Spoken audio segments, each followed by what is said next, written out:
Hi guys and welcome back to the channel Deepak Yadav Education.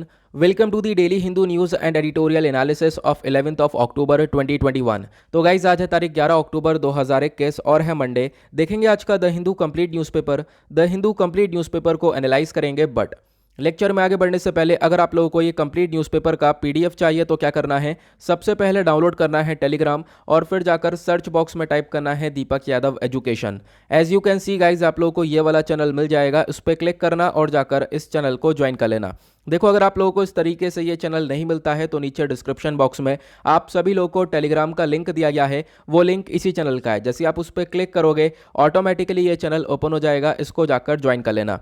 Now join करने से फ़ायदा क्या होगा, यहाँ पर आपको डेली बेसिस पर द हिंदू न्यूज़पेपर मिल जाता है, डेली करंट अफेयर के वीडियो का पीडीएफ मिल जाता है, डेली बहुत सारे डिजिटल नोट्स मिल जाते हैं और ये सारी चीज़ें मिलती हैं बिल्कुल फ्री में। तो जाकर इसको ज़रूर ज्वाइन करना। नाउ बढ़ते हैं आगे, और आगे बढ़ने से पहले हमेशा की तरह हम लोग अपने लेक्चर को एक मैप के क्वेश्चन के साथ स्टार्ट करेंगे। तो आज आप सभी लोगों को मैप में जाकर देखना है कोरल सी को कहाँ पर है ये एग्जैक्टली लोकेटेड, इसके आसपास कौन कौन सी कंट्रीज़ हैं, अच्छे से मैप में देखना। फिर आकर नीचे कमेंट सेक्शन में टाइप करना, जिससे कि आप लोग इसको लंबे समय तक याद रख पाओगे। साथ ही साथ एक क्वेश्चन सॉल्व करेंगे जो कि यूपीएससी प्रीवियस ईयर साल 2021 के प्रीलिम्स में पूछा गया था। मतलब कल जो एग्ज़ाम हुआ है प्रीलिम्स का, वहाँ पर कुछ क्वेश्चंस पूछे गए थे। आप लोगों को मालूम होगा इस पूरे के पूरे पेपर का एनालिसिस मैं ऑलरेडी कल अपलोड कर चुका हूं कि किस प्रकार के क्वेश्चंस यहां पर पूछे गए थे। देखो पेपर काफ़ी अनएक्सपेक्टेड रहा है, क्योंकि बहुत सारे पोर्शन ऐसे थे जिसकी एक्सपेक्टेशन बिल्कुल नहीं थी, क्योंकि बहुत सारे लोगों ने स्पोर्ट्स सेक्शन प्रिपेयर करा ही नहीं होगा, क्योंकि पिछले 10 साल में स्पोर्ट्स सेक्शन से क्वेश्चंस नहीं पूछे जा रहे थे। लेकिन अचानक से कल हमने देखा कि स्पोर्ट्स सेक्शन के भी 2 से 3 क्वेश्चन हम लोग को देखने को मिले हैं। तो मतलब काफ़ी सारी चीज़ें मतलब ऐसी हुई जो कि अनएक्सपेक्टेड थी बिल्कुल। एनवायरमेंट सेक्शन की बात करें तो एनवायरमेंट सेक्शन काफ़ी हद तक टिपिकल आया था, बहुत डीपली क्वेश्चंस पूछे गए थे, डिटेल्ड में क्वेश्चंस पूछे गए थे। तो ये चीज़ें हम लोगों ने देखी हैं। तो मतलब अब क्या है, हम लोग को इसके हिसाब से थोड़ा सा अपडेट पढ़ना होना पड़ेगा, थोड़ा सा अपडेट होना पड़ेगा। ज़्यादा चेंजेस की ज़रूरत नहीं है, जैसे तैयारी चल रही है चलने दो, ठीक है। और वो चेंजेस क्या क्या हो सकते हैं मैं आपको डेली बेसिस पर थोड़ी थोड़ी चीज़ें करके बताता रहूँगा। जैसे यहाँ पर आप देख पाओगे कल के पेपर में हमने देखा कुछ क्वेश्चन तो बहुत ही ज़्यादा ईजी थे, मतलब सिंपल सा आप देख कर उसे सॉल्व कर सकते थे फटाक से। लेकिन कुछ क्वेश्चन ऐसे थे जो कि आपने पढ़े तो होंगे, लेकिन उसमें थोड़ा सा आपको दिमाग लगाना था और थोड़ा सा डीपली पढ़ना था, ठीक है, बिटवीन द लाइन्स पढ़ना था। उसके बाद आप लोग उन क्वेश्चन को भी सॉल्व कर पाते, ठीक है। ऐसा ओवरऑल मैं ये नहीं कह रहा बहुत ज़्यादा टिपिकल पेपर था, लेकिन यहाँ पर फिर भी आप क्वेश्चन सॉल्व कर सकते थे। करंट अफेयर के भी काफ़ी क्वेश्चन थे, ठीक है। स्टैटिक पोर्शन ऑब्वियसली बात है थोड़ा सा ज़्यादा हम लोग को देखने को मिला, ये कल मैं ऑलरेडी सारा सब कुछ वीडियो में बता चुका हूँ। लेकिन यहाँ पर ये द हिंदू का वीडियो बहुत सारे लोग देखते हैं, इस वजह से मैं यहाँ पर भी ये सारी चीज़ें क्लियर कर रहा हूँ। अब जैसे मैं एग्जाम्पल देता हूँ, कल अगर हम पेपर देखें तो एक पॉलिटी का क्वेश्चन था, बहुत ही सिंपल सा क्वेश्चन। यहाँ पर आप देख पाओगे इस क्वेश्चन को आपको सॉल्व भी करना है। बहुत बार आप लोग पढ़ चुका हूँ मैं, कितनी बार फंडामेंटल राइट्स के बारे में आप लोगों को पढ़ा चुका हूँ, कितनी बार मैंने आप लोगों से फंडामेंटल राइट्स के बारे में क्वेश्चंस भी पूछे हुए हैं। अब यहाँ पर पूछा गया जो राइट टू प्राइवेसी है, ये एक तरीके से प्रोटेक्ट किया गया है under the article of the constitution of India. कौन से आर्टिकल में प्रोटेक्शन इसको मिला है, नीचे आप लोगों को कमेंट सेक्शन में इसका आंसर देना है। एक क्वेश्चन तो सिंपल सा ये था। अब आप देख पाओगे कि इसी के बाद एक क्वेश्चन थोड़ा सा टिपिकल देखने को मिल जाएगा, हालांकि पढ़ा तो होगा, लेकिन यहाँ पर अगर एक छोटा सा मतलब थोड़ा सा हम लोग दिमाग लगा लेते, थोड़ा सा हम लोग चीज़ों को ज़्यादा रिवाइज कर लेते तो यहाँ पर काम हो जाता। यहाँ पर एक क्वेश्चन देख पाओगे, बहुत सारे लोगों को दिक्कत आई, इसका आंसर भी बहुत सारे लोग मांग रहे थे। इसका आंसर क्या होगा, देखो यहाँ पर क्वेश्चन था बोल गार्ड 1 और बोल गार्ड 2 को लेकर। बोल गार्ड 1 और बोल गार्ड 2 एक टेक्नोलॉजी है। अब ये किस कॉन्टेक्स्ट में इस्तेमाल होती है, ये क्वेश्चन पूछा गया। आपको 4 कॉन्टेक्स्ट दिए गए। कॉन्टेक्स्ट में बोला गया पहला clonal propagation of crop plants, दूसरा आपको देखने को मिला developing genetically modified crop plants. देखो पहले का मतलब चलो हमें फिर भी समझ में नहीं आ रहा है, दूसरा मतलब हमें समझ में आ रहा है, जेनेटिकली मॉडिफाइड क्रॉप प्लांट्स, ठीक है, जहां पर हम लोग यहाँ पर जेनेटिकली बेसिस पर जो भी क्रॉप्स हैं उनके अंदर मॉडिफिकेशन करते हैं। काफ़ी बार हम लोग डिस्कशन कर चुके हैं, जैसे कि बीटी कॉटन वगैरह हो गया, इनके अंदर यहाँ पर ये इनको हम लोग जेनेटिकली मॉडिफाइड क्रॉप प्लांट्स बोलते हैं ना। उसके बाद सी ऑप्शन दिया गया प्रोडक्शन ऑफ प्लांट ग्रोथ और डी ऑप्शन दिया गया प्रोडक्शन ऑफ बायो फर्टिलाइजर्स। अब यहाँ पर हम लोग फिर भी कंफ्यूज हो गए, हम लोग को नहीं समझ में आ रहा ये बोलगार्ड 1 और बोलगार्ड 2 क्या हो सकता है, क्या टेक्नोलॉजी हो सकती है। लेकिन आपको याद होगा ये करंट अफेयर का क्वेश्चन है, ठीक है, लगातार यहाँ पर कवर हुआ है। बीटी कॉटन हमेशा चर्चा में रहता है। मैं आपको एक एग्जाम्पल दिखाता हूँ। अगर हम सर्च करते हैं यहाँ पर बोलगार्ड को, ठीक है, तो बोलगार्ड के बारे में हमने डिस्कशन किया है। कब किया है मैं आप लोग को दिखाता हूँ एग्जैक्टली। यहाँ पर आप लोग देख पाओगे पिछले साल सितंबर 10, 2020 में हमने डिस्कशन डिस्कशन किया था बीटी कॉटन के बारे में।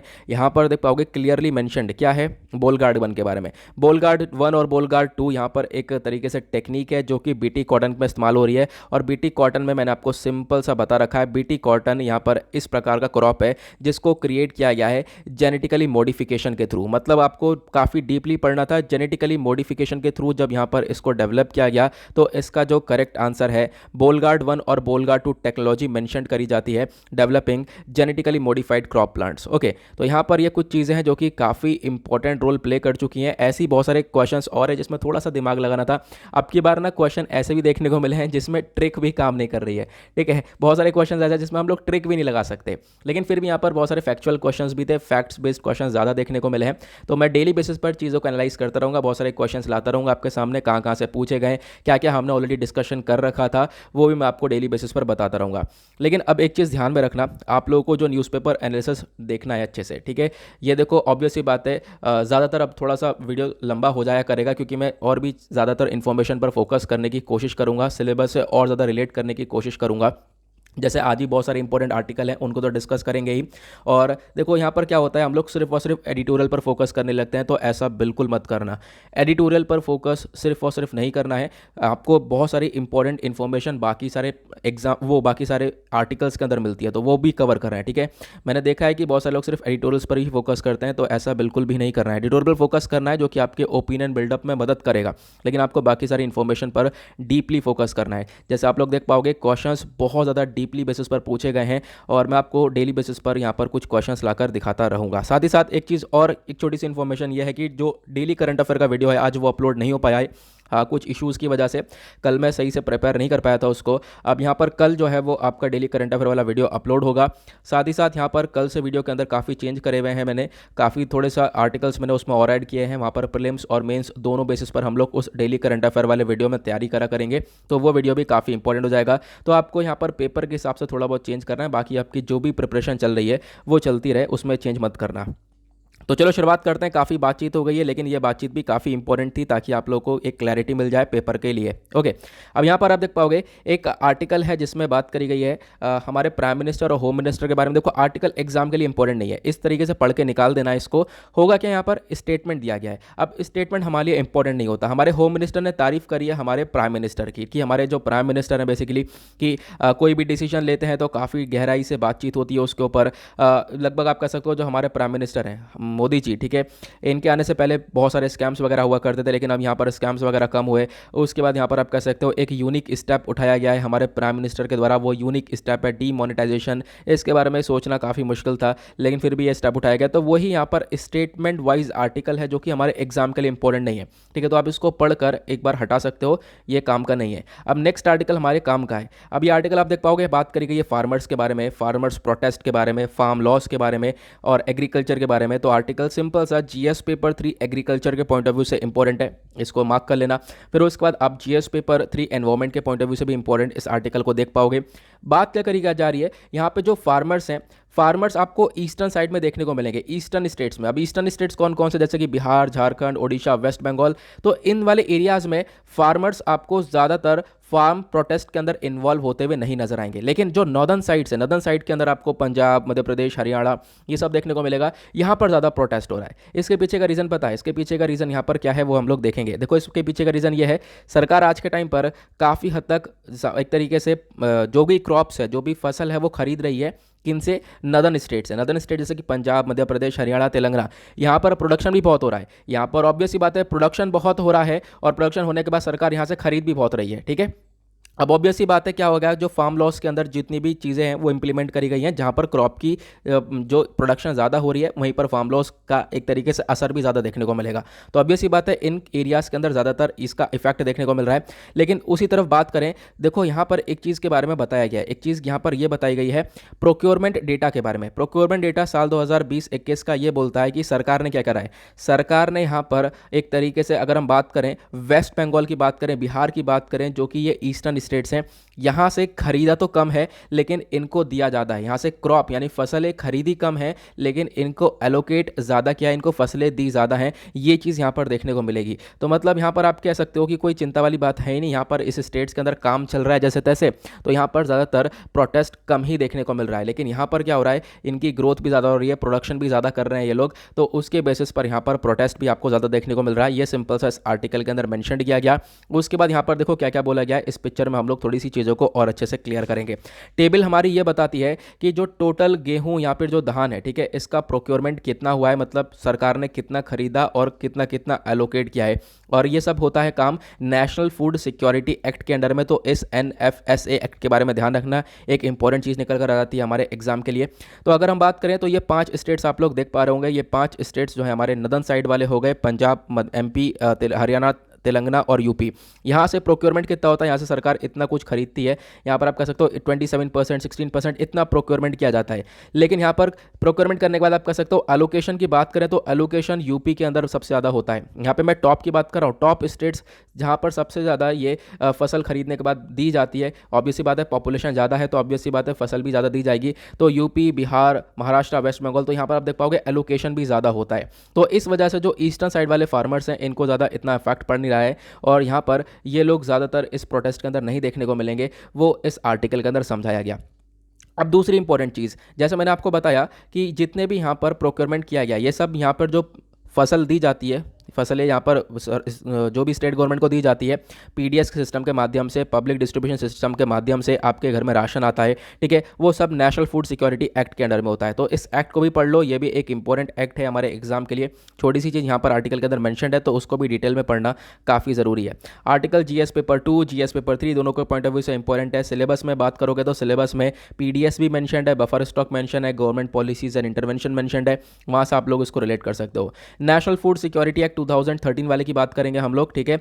इसका मेन ऑब्जेक्टिव क्या होता है, मेन ऑब्जेक्टिव होता है कि हम लोग जो भी लाइफ है, ह्यूमन लाइफ है, उसको हम लोग एक न्यूट्रिशनल सिक्योरिटी प्रोवाइड करवा सकें, उसको हम लोग फूड सिक्योरिटी प्रोवाइड करवा सके, सरकार हम लोग को खाना दे सके मोस्ट अफोर्डेबल प्राइस पर, मतलब ऐसा प्राइस हो, ऐसा दाम हो कि हर व्यक्ति यहाँ पर उसको उस पर पैसा खर्चे सके और पैसा खर्चने के बाद अपना जीवन व्यतीत कर सके, कुछ एक न्यूट्रिशियस खाना ले सके। ये मेन फोकस रहता है नेशनल फूड सिक्योरिटी एक्ट के अंदर में, तो इसके बारे में ध्यान रखना है। एलिजिबिलिटी के अंदर प्रायोरिटी हाउस होल्ड्स भी हैं और कुछ बहुत सारे हाउस होल्ड है जो कि अंत्योदय अन्न योजना के अंदर कवर किए गए हैं।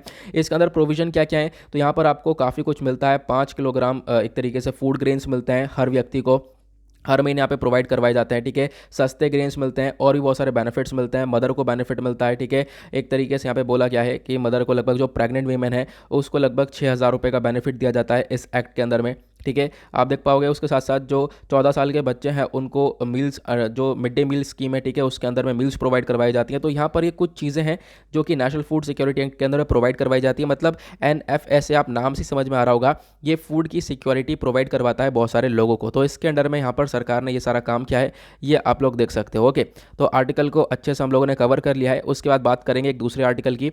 नेक्स्ट आर्टिकल में बात हो रही है जो सेंटर है, centre rebuts fear of power blackout. अब यहाँ पर आपको मालूम होगा पिछले कुछ टाइम से लगातार चर्चा हो रही है कि ब्लैकआउट होने वाला है इंडिया के अंदर, कोल खत्म हो रहा है। तो सेंटर ने इसको डिनाई किया और यहाँ पर आप कह सकते हो कि बोला है अभी जो कोल स्टॉक्स है वो थोड़ा थोड़ा हम लोग इंप्रूव करेंगे, जल्द से जल्द हमारा जो कोयला है उसका स्टॉक बढ़ता हुआ चला जाएगा। अभी यहाँ पर बोला गया है अभी लगभग 24 दिन तक ये जो कोयला है वो सफिशिएंट देखने को मिला है। ये कुछ चीज़ें हैं, ठीक है, मतलब आर्टिकल में ज़्यादा चीज़ें मेंशन नहीं है। अभी यहाँ पर ब्लैकआउट के बारे में चर्चा हो रही थी कि एक तरीके से बिजली वगैरह कुछ भी नहीं आएगी क्योंकि कोयला यहाँ पर ख़त्म हो गया है। और अभी फ़िलहाल सेंटर ने इस चीज़ को क्लियर किया कि हम लोग जल्द से जल्द अभी जो कोल स्टॉक है उसको वापस से एक तरीके से इंप्रूव करेंगे, जल्द से जल्द हमारे पास कोल स्टॉक आ जाएगा। अब मैं आपको देख पाओगे कुछ भी ऐसी इंपॉर्टेंट इन्फॉर्मेशन नहीं है जो एग्जाम के लिए इंपॉर्टेंट हो, लेकिन फिर भी मैं आपको कुछ चीज़ें बता देता हूँ जहाँ से क्वेश्चन भी पहले बने हुए थे। ये जो कोयला होता है बेसिकली कोल के बहुत सारे यूजेस होते हैं। अगर हम बात करें यूज़ की तो कोल का जो इस्तेमाल है सॉलिड, लिक्विड, गैस तीनों चीज़ों में आपको देखने को मिलेगा। जैसे यहाँ पर अगर हम बात करें सॉलिड की तो जो कोक है बेसिकली उसका इस्तेमाल किया जाता है, ठीक है। आप कह सकते हो कोयले से जो कोक बन रहा है, कोक का इस्तेमाल किया जाता है। और एक क्वेश्चन पूछा भी गया था कि स्टील के अंदर किस चीज़ का इस्तेमाल होता है, उसमें ऑप्शन में कोक देखने को मिला था, तो ऑब्वियसली बात है कोक करेक्ट आंसर था। कोक का इस्तेमाल हम लोग इस्तेमाल करते हैं आयरन को बनाने में, अदर मेटल्स बनाने के लिए। उसके बाद कोयले का इस्तेमाल होता है कोल तार में, ठीक है। फिर कोल तार का भी इस्तेमाल करते हैं ड्रग्स और परफ्यूम्स बनाने में। फिर उसके बाद कोयले का इस्तेमाल होता है कोल गैस में। फिर कोल गैस को हम लोग यूज़ करते हैं as a fuel in industries. इसके बारे में ध्यान रखना, कोल के अपने आप में बहुत सारे इंपॉर्टेंस आपको देखने को मिल जाएंगे। कोल अलग अलग टाइप्स के देखने को मिलते हैं। एक होता है पीट कोल, उसके बाद होता है इग्नाइट, देन उसके बाद यहाँ पर आपको देखने को मिलेगा सब इटुमिनस, उसके बाद यहाँ पर बिटुमिनस, उसके बाद यहाँ पर आपको ये नीचे देखने को मिलेगा एंथ्रेसाइट। ठीक है, यहाँ पर अलग अलग टाइप्स के कोल्स होते हैं। अगर मैं एक छोटी सी और इन्फॉर्मेशन, फैक्चुअल इन्फॉर्मेशन की बात करूँ जो कि आप लोग अपने एग्जाम्स में, मेंस में कहीं पर भी इस्तेमाल कर सकते हो, इंडिया जो है आप कह सकते हो इंडिया के पास, इंडिया को चौथा लार्जेस्ट कोल रिजर्व बोला जाता है दुनिया में। ठीक है, आपको बहुत सारा यहाँ पर कोल रिजर्व देखने को मिलेगा। ये मार्च 2020 तक की डेटा की बात हो रही है कि इंडिया के पास लगभग 344 बिलियन मेट्रिक टन्स थे ये कोल रिसोर्सेज। तो इसके बारे में आप लोग ध्यान रख सकते हो। प्लस अगर हम बात करें कौन से स्टेट्स में सबसे ज़्यादा है, तो झारखंड, ओडिशा, छत्तीसगढ़ में लगभग सबसे ज़्यादा आपको ये कोल रिजर्व्स, कोल डिपॉजिट्स देखने को मिलेंगे। और यहाँ पर ये बताया गया है लगभग 70% जो टोटल नॉन कोल रिजर्व्स हैं इंडिया के अंदर, वो लगभग झारखंड, ओडिशा और छत्तीसगढ़ के अंदर देखने को मिलते हैं। तो आप लोग इसके बारे में एक छोटा सा आइडिया रख सकते हो, काफ़ी इंपॉर्टेंट हो सकता है। आगे बढ़ेंगे नेक्स्ट आर्टिकल की तरफ, और क्या है हमारे लिए इंपॉर्टेंट। नेक्स्ट जो है आगे बढ़ेंगे तो आपको एडवर्टीजमेंट टाइप का ये पिक्चर दिख रहा होगा। इस पिक्चर में अपने आप में एक बहुत इंपॉर्टेंट चीज़ है जिसको हमें कवर करना होगा। यहाँ पर क्या है, आज 11 अक्टूबर और 11 अक्टूबर को हमारे प्राइम मिनिस्टर उद्घाटन करने वाले हैं इंडियन स्पेस एसोसिएशन का। तो ये आर्टिकल चर्चा में है, इसके बारे में आपको कुछ इंपॉर्टेंट इन्फॉर्मेशन बता देता हूँ। Article GS paper 3 science and tech के पॉइंट ऑफ व्यू से इंपॉर्टेंट हो जाएगा। हमारे प्राइम मिनिस्टर आज जो है लॉन्च करेंगे इंडियन स्पेस एसोसिएशन को, और आज 11 अक्टूबर आज इसको लॉन्च किया जाएगा। अब यहाँ पर इंडियन स्पेस एसोसिएशन क्या काम करेगा, स्पेस और सैटेलाइट कंपनीज को लेकर यहाँ पर ये काम करने वाला है। और एक तरीके से इस इंडियन स्पेस एसोसिएशन को रिप्रेजेंट करेंगी बहुत सारी ग्लोबल कॉरपोरेशंस, बहुत सारी कंपनीज हैं जो कि यहाँ पर इसको करने वाली हैं एक तरीके से सपोर्ट। और उसके बाद कह सकते हो कि इस इंडियन स्पेस एसोसिएशन के फाउंडिंग मेंबर्स भी बहुत सारी कंपनीज हैं। फाउंडिंग मेंबर्स के अंदर इसका टाटा ग्रुप आता है, Bharti Airtel, Larsen and Toubro. ठीक है, और भी बहुत सारी बड़ी बड़ी कंपनीज आपको देखने को मिलेंगी। साथ ही साथ इसके बहुत सारे मेंबर्स ही हैं, बेल, गोदरेज, ठीक है, सेंटम इलेक्ट्रॉनिक्स। तो जैसे कि बहुत बड़ी बड़ी कंपनीज है जो कि यहाँ पर इसके अंदर अपना रोल प्ले कर रही हैं। उसके बाद इंडियन स्पेस एसोसिएशन का फंक्शन क्या रहने वाला है, देखो इसका फंक्शन जो हमारे प्राइम मिनिस्टर का विजन है आत्मनिर्भर भारत, ठीक है, उसको सपोर्ट करेगा। इंडियन स्पेस एसोसिएशन आपको नाम से समझ में आ रहा होगा, ये हमारी इंडियन स्पेस इंडस्ट्री को और ज़्यादा स्ट्रेंथन करने वाला है, हमारे स्पेस सेक्टर के अंदर काम करेगा और भी बहुत सारी टेक्नोलॉजीज डेवलप करने में मदद करने वाला है। ठीक है, इंडियन स्पेस इंडस्ट्री की बात कर लेते हैं तो एक बहुत इंपॉर्टेंट पॉइंट है। अगर हम बात करें तो स्पेस इंडस्ट्री जो इंडिया की है, लगभग यहाँ पर $7 बिलियन तक की इंडस्ट्री थी साल 2019 के अंदर, ये आप लोग ध्यान रख सकते हो। ठीक है, लगभग आप कह सकते हो जो दुनिया भर की स्पेस इंडस्ट्री है उसका 2% स्पेस इंडस्ट्री, इंडिया का स्पेस इंडस्ट्री कंट्रीब्यूट करता है। ये भी एक छोटा सा आइडिया रख सकते हो। ठीक है, तो ये काफ़ी इंपॉर्टेंट है। तो अभी यहाँ पर इंडियन स्पेस एसोसिएशन का काम, इसका उद्घाटन हो रहा है ताकि हम लोग जो स्पेस सेक्टर है उसके अंदर और अच्छे से काम कर सकें। और अभी स्पेस सेक्टर में काम करने वाली भारत के पास एक और बॉडी है, वो है Indian Space Research Organization ISRO, जो कि एक प्राइड है भारत के लिए। आगे बढ़ते हैं नेक्स्ट आर्टिकल की तरफ। ये वाला पिक्चर आप लोगों को दिख पा रहा होगा। इस पिक्चर के अंदर बात हो रही है सेकंड टनल बन रहा है कहाँ पर, कुथिरान हिल्स के अंदर। ठीक है, कुथिरान हिल्स पर यहाँ पर ये सेकंड टनल बन रहा है और ये कहाँ पर है, ये है केरला के अंदर। अब यहाँ पर ये टनल चर्चा में, इस टनल के बारे में आपको कुछ इंपॉर्टेंट इन्फॉर्मेशन दे देता हूँ। एग्जाम के लिए इंपॉर्टेंट है क्योंकि हमारे एग्जाम पेपर में जब आप देख पाओगे जीएस पेपर 3 का सिलेबस देखोगे, आपने अगर सिलेबस खोल रखा है तो वहाँ पर आप देख पाओगे मेन्स के पेपर में infrastructure, energy, ports, road, airport, railway, जो भी इंफ्रास्ट्रक्चर डेवलपमेंट हो रहा है वो हमारे एग्जाम में पूछा जाएगा। ठीक है, तो उसके हिसाब से हमारे यह आर्टिकल भी इंपॉर्टेंट है। कुथिरान टनल, तो ये क्या है, कुथिरान टनल एक बेसिकली ट्विन ट्यूब टनल है। ठीक है, कहाँ पर ये देखने को मिलेगा, केरला के थ्रिसुर डिस्ट्रिक्ट के अंदर देखने को मिलेगा। ये कौन से हाईवे पर लोकेटेड है, तो नेशनल हाईवे 544 पर लोकेटेड है, ये आप लोग को ध्यान रखना है। और इस हाईवे को ओन करता है national highway authority of India, जो कि भारत की बॉडी है। उसके बाद यहाँ पर ध्यान रखना, केरला का ये पहला एक ऐसा टनल देखने को मिलेगा जो कि रोड ट्रांसपोर्ट के लिए यूज़ हो रहा है। और साउथ इंडिया का सबसे लंबा 6 लेन वाला रोड टनल आपको ये देखने को मिलेगा। ठीक है, कुथिरान ग्रेडियंट ये कहाँ पर सिचुएटेड है, ये कुथिरान हिल्स पर सिचुएटेड है, ये आप लोग को ध्यान देना है। ये एक तरीके से कुथिरान हिल्स जो है ये कहाँ पर सिचुएटेड है, ये अन्नामलाई हिल्स पर सिचुएटेड है। ये आप लोग एक छोटा सा आइडिया रख सकते हो। तो एग्जैक्टली केरला के अंदर ये देखने को मिलेगा। इससे क्या होगा, ये जो टनल बनेगा, इस टनल से जो कनेक्टिविटी है वो इंप्रूव होगी। ऑब्वियस सी बात है, टनल हम लोग बनाते हैं ताकि कनेक्टिविटी को अच्छी कर सकें। तो तमिलनाडु एंड कर्नाटका के बीच में कनेक्टिविटी और ज़्यादा बेहतरीन होने वाली है। ये आप लोग इसके बारे में ध्यान रख सकते हो। अब मैंने आपको बताया ये जो टनल है बेसिकली एक ट्विन ट्यूब टनल है। तो ट्विन ट्यूब टनल कुछ इस प्रकार की देखने को मिलती है, ऐसे दो ट्यूब्स के थ्रू ये टनल निकलती है। तो यहाँ पर इसके बारे में एक आइडिया रख सकते हो। आगे बढ़ेंगे नेक्स्ट आर्टिकल की तरफ। एक छोटा सा आर्टिकल आप लोग को ये वाला देखने को मिल जाएगा। यहाँ पर चर्चा हो रही है, एक स्टडी देखने को मिली और स्टडी के दौरान पता चला है कि रेबीज की वजह से डेथ हो गई है। मान लो देखो एक व्यक्ति को क्या हुआ था, किसी डॉग ने काट लिया या किसी मंकी ने काट लिया। अब यहाँ पर डॉग के काटने या मंकी के काटने से रेबीज हो जाता है, आपको मालूम होगा। अब यहाँ पर क्या हुआ, उस व्यक्ति को वैक्सीनेशन मिल चुका है, उस व्यक्ति को इंजेक्शन मिल गया। वैक्सीनेशन मिलने के बाद भी इस स्टडी ने यह बताया कि उस व्यक्ति की डेथ हो गई है। तो मतलब कहीं ना कहीं रेबीज और खतरनाक बीमारी आपको ये देखने को मिल जाएगा। ऐसा एक प्रॉपर स्टडी कंडक्ट करी गई थी। हाल ही में यहाँ पर एक स्टडी कंडक्ट करी गई जहाँ पर एक लेटेस्ट केस देखने को मिला है। 7 साल का एक लड़का था, ठीक है, केरला से ये भी बिलोंग करता था। इसकी डेथ हो गई है 7 अक्टूबर को, ठीक है। अब यहाँ पर आप कह सकते हो डेथ तो हो गई है, लेकिन फिर भी बताया ये जा रहा है इस लड़के को वैक्सीन प्रोवाइड करवा दी गई थी। इसको मतलब कुत्ते ने काट लिया था, लेकिन फिर भी यहाँ पर इसको वैक्सीन प्रोवाइड करवा दी गई थी, लेकिन कुछ दिन बाद इस लड़के की डेथ हो गई है, ऐसा यहाँ पर बताया गया है। तो मतलब ऐसे केसेस देखने को मिल जाते हैं। यहाँ पर ये जो रेबीज़ है, रेबीज़ ये वायरस है, क्या करता है, ब्रेन को अफेक्ट करता है डायरेक्टली आपके नर्वस सिस्टम को हिट करता है। इसकी वजह से कुछ टाइम बाद भी डेथ हो सकती है। देखो यहाँ पर ये जो वैक्सीन है ये आपको कुछ समय तक प्रोटेक्शन देगा, लेकिन यहाँ पर रिपोर्ट्स ये बताती हैं कि कुछ समय बाद भी डेथ हो सकती है। ऐसा एक प्रॉपर स्टडी कंडक्ट करी गई है, ठीक है। अब हम लोग बात करते हैं रेबीज़ के बारे में, कुछ इंपॉर्टेंट इन्फॉर्मेशन कवर करते हैं। प्रीलिम्स के पॉइंट ऑफ व्यू से डायरेक्टली फैक्ट्स इंपॉर्टेंट हो जाएंगे जो कि आपको कवर करने चाहिए। रेबीज़ बेसिकली क्या है, रेबीज़ एक वायरल डिजीज़ है, ठीक है। ये कैसे फैलती है, तो यहाँ पर ये जानवरों के काटने से फैलती है। जानवर कौन कौन से हो सकते हैं, जैसे कि कुत्ता हो गया, डॉग हो गया, या फिर आप कह सकते हो कि यहाँ पे मंकी हो गया। तो इन सारे एनिमल्स के थ्रू ये फैलता है। जब यहाँ पर डॉग कोई काट लेगा तो डॉग के काटने की वजह से रेबीज़ वायरस फैल सकता है।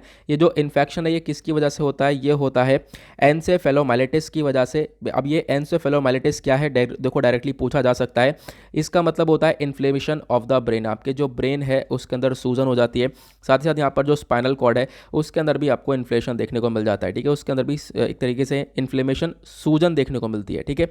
सूजन आ जाती है ब्रेन में भी और साथ ही साथ स्पाइनल कॉर्ड में भी। इससे हमारा जो सेंट्रल नर्वस सिस्टम है, जो हमारा दिमाग है, काफ़ी बुरी तरह से अफेक्ट होता है, ऐसा यहाँ पर बताया गया। ये जो वायरस है कौन सी फैमिली से बिलोंग करता है, तो रेबीज़ वायरस बिलोंग करता है रैबिडोविरिडे के फैमिली से, इसको भी ध्यान रखना है। उसके बाद यहाँ पे बात करते हैं कौन कौन से जानवर ये रेबीज़ वायरस को फैला सकते हैं। तो इसमें डॉग्स आता है, रैबिट्स भी आते हैं, कैट्स भी है, फॉक्स भी है, और भी कुछ जानवर है जो कि इसकी कैटेगरी के अंदर आते हैं। और हर साल डेथ काफ़ी हो रही है इस रेबीज़ वायरस की वजह से। आप देख पाओगे हेल्थ मिनिस्ट्री का डेटा मैंने आपके लिए यहाँ पर दिया है, तो ऐसे डेटा को आप लोग अपने एग्जाम में इस्तेमाल कर सकते हो बिल्कुल, क्योंकि यहाँ पर हेल्थ मिनिस्ट्री ने पब्लिश किया है। तो इंडिया आज के टाइम पर ह्यूमन रेबीज़ का हॉटबेड बन चुका है। इंडिया के अंदर लगभग आप कह सकते हो कि अगर दुनिया भर के अंदर रेबीज़ की वजह से जितनी भी डेथ हो रही है, उस ओवरऑल डेथ में 1/3 डेथ इंडिया के अंदर हो रही है। हर साल लगभग 20,000 लोग मर रहे हैं, 20,000 लोग से ज़्यादा यहाँ पर मरते हुए नजर आएंगे इस रेबीज़ की वजह से। और इंडिया के अंदर अगर हम बात करें तो पॉपुलेशन लगभग जो स्ट्रे डॉग्स है, स्ट्रीट डॉग्स हैं, उसकी 30 मिलियंस के आसपास आपको पॉपुलेशन देखने को मिलेगी, जो कि कहीं ना कहीं बहुत ज़्यादा रेबीज़ के अंदर कंट्रीब्यूशन करते हैं, ठीक है।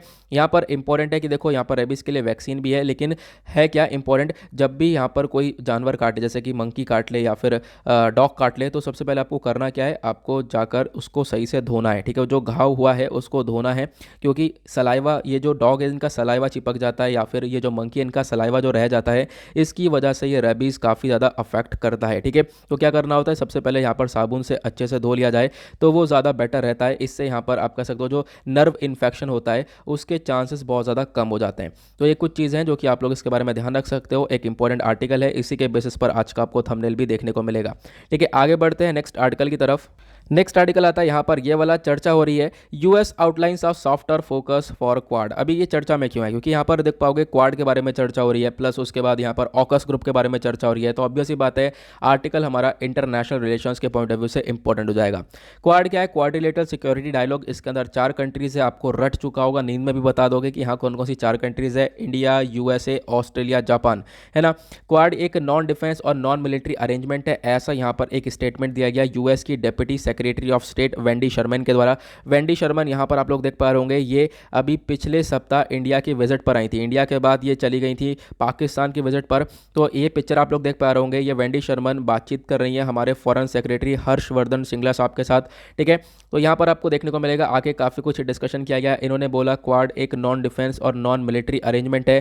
क्वाड बेसिकली एक व्हीकल है जो कि ऑपरेट करता है। यहाँ पर क्वाड का काम नॉन डिफेंस सेक्टर के अंदर किया जाता है, जैसे कि यहाँ पर क्वाड के अंदर जो 4 कंट्रीज़ हैं इनका मिलकर फोकस रहता है इंफ्रास्ट्रक्चर के ऊपर काम करना, सप्लाई चेन के ऊपर, टेक्नोलॉजी के ऊपर, क्लाइमेट चेंज के ऊपर काम करना। इसी वजह से इसको नॉन मिलिट्री एक तरीके से ग्रुप बोला गया है। ठीक है, उसके साथ आप देख पाओगे ये भी बताया गया जब इंडिया से यहाँ पर ये निकल कर फिर गई थी, कहाँ पर, इंडिया से गई ये पाकिस्तान, पाकिस्तान में भी जाकर बातचीत करी है। फिर पाकिस्तान में बातचीत करने के बाद वहाँ पर जो एक ब्रॉडकास्ट हो रहा था वहाँ पर मिसिस शर्मा ने क्वाड को बोला क्वाड एक कोऑपरेटिव एफर्ट है जो कि साथ में मिलकर काम करता है एनर्जी को लेकर, क्लाइमेट चेंज को लेकर, इंफ्रास्ट्रक्चर को लेकर। तो बार बार इसके ऊपर फोकस रखा गया कि क्वाड एक तरीके से नॉन मिलिट्री ग्रुप है जो कि अलग अलग सेक्टर्स के ऊपर काम कर रहा है।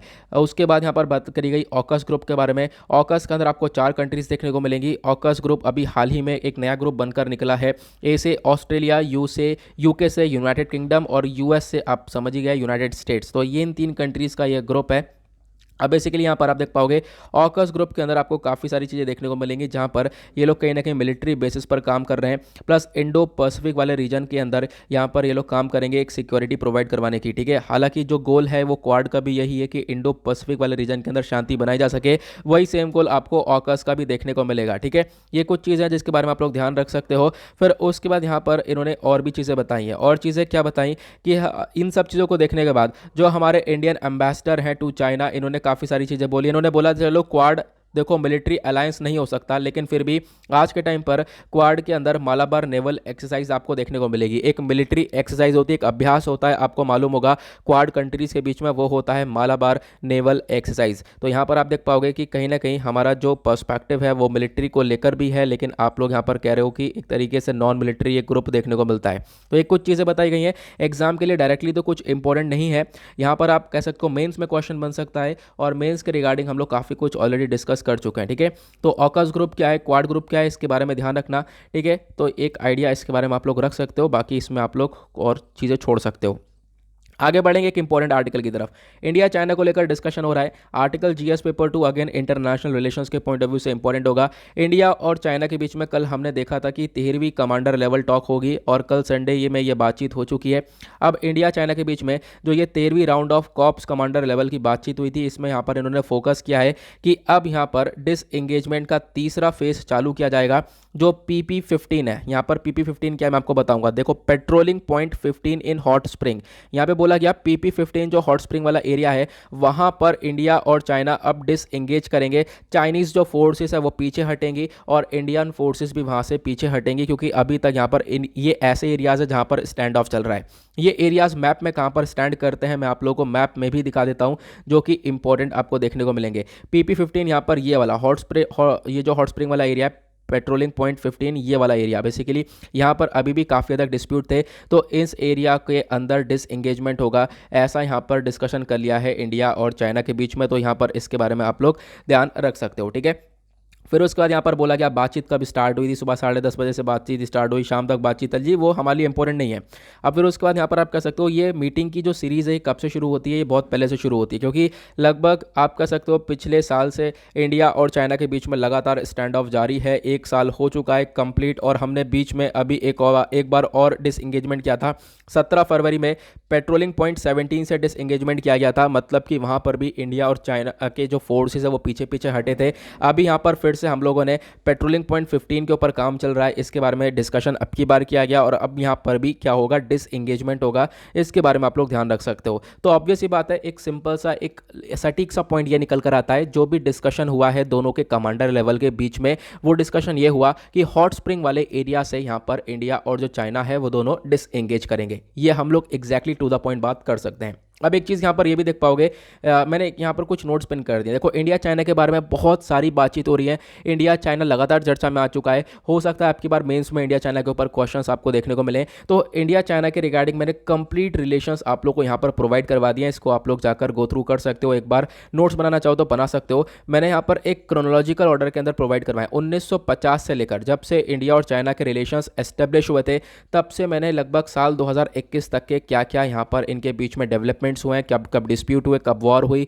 कब क्या हुआ है, सब कुछ कवर कर दिया। साल 2021 तक यहाँ पर डिसएंगेजमेंट देखने को मिला है, वो सब कुछ मैंने कवर कर दिया है। ठीक है, तो यहाँ पर इस वाले पॉइंट जो ये वाला पॉइंट है, एक तरीके से वाला नोट्स है, इसको भी आप लोग गो थ्रू कर सकते हो, क्योंकि एक एक लाइन में वन लाइनर आपको चीज़ें देखने को मिलेंगी, तो आराम से आप लोग वहाँ पर भी चीज़ों को गैदर कर पाओगे। ओके, आगे बढ़ते हैं अगले आर्टिकल की तरफ। और क्या है हमारे लिए इंपॉर्टेंट, उसके बाद यहाँ पर एनआईए वगैरह के बारे में चर्चा हो रही है, जो कि हम लोग ऑलरेडी डिस्कस करते ही रहते हैं और ये चर्चा में ही रहेगा, इस वजह से मैंने यहाँ पर डिस्कशन नहीं किया है।